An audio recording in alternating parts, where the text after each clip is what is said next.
আজ ২৬শে জানুয়ারি রবিবার। আমি, ছেলে, বর আর মা সকাল সকাল চলে এসেছি মাকড়দহে মাকড়চণ্ডী মায়ের মন্দিরে। ছোটবেলায় মায়ের সঙ্গে বেশ কয়েকবার এই মন্দিরে এসেছি। এখন আবার মায়ের সঙ্গেই এই মন্দিরে এলাম, সাথে ছেলে আর বর। বেশ ভালো লাগছে। মা মাকড়চণ্ডী দেবীর দর্শন করে মাকে পুজো দিয়ে আমরা একটু মন্দিরের চারপাশটা ঘুরে দেখে নিলাম। মা চণ্ডীর পুজো দেওয়ার পর মায়ের পুষ্পাঞ্জলি দিলাম। এরপর আমরা টোটো ধরে চলে যাব ডোমজুর ফোকর দোকানে।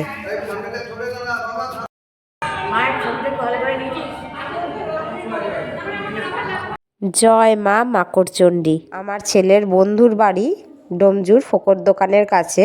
মাকড়চণ্ডী মন্দির থেকে একটা স্টপেজ পড়ে।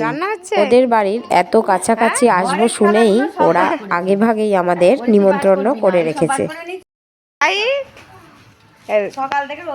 এনাদের বাড়ি আছি, মা বসেছে চুল শুকাতে।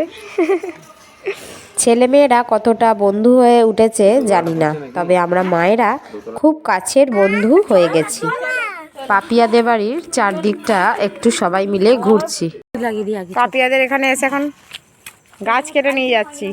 ঘুরতে ঘুরতে দেখতে পেলাম গাব ভেরেন্ডার ডাল, তাই বরকে ডেকে গাছটার ডাল কাটাচ্ছি।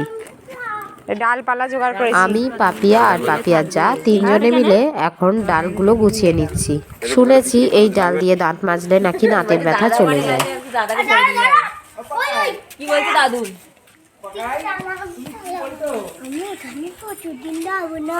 আমি ওখানে আর কোনোদিন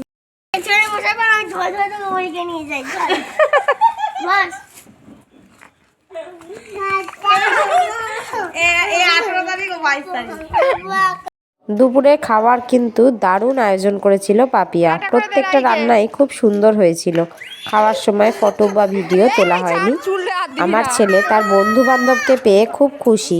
সারাদিন হই হই করে কাটিয়েছে। সাইকেল চালাতে গিয়ে পড়ে গিয়ে পাও কেটেছে। এখন বাড়ি যাওয়ার সময় দেখো, বাড়ি যাওয়ার সময়ও বদমাইশি চালিয়ে যাচ্ছে। বন্ধুকে সমানে চুল টেনে ডিস্টার্ব করছে, ওটাই ওদের মজা।